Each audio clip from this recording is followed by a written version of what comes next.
বন্ধুরা, আমার অফিসের এক ভাই আমাকে প্রশ্ন করেছে। अच्छा।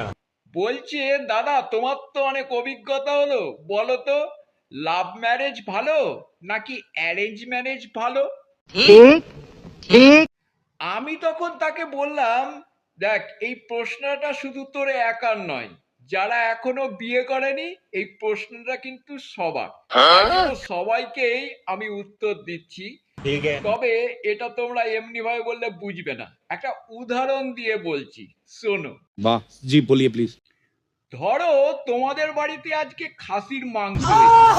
আর কষাবার পর তুমি তার থেকে এক পিস নিয়ে টেস্ট করে দেখলে, বাহ দারুণ হয়েছে না? হ্যাঁ। এরপরে তোমাকে ফাইনালি দুপুরবেলা খেতে বসার পর এক বাটি মাংসের ঝোল দিয়ে ভাত দিল। তুমি সেটা খেয়ে দেখলে সকালে যে কষা খেয়েছিলে ঠিক তার মতো টেস্ট পাচ্ছ না। सुना गो हमारा। এটাই হচ্ছে লাভ ম্যারেজ। क्या बात है सर, क्या बात है सर, क्या बात, ये बात है।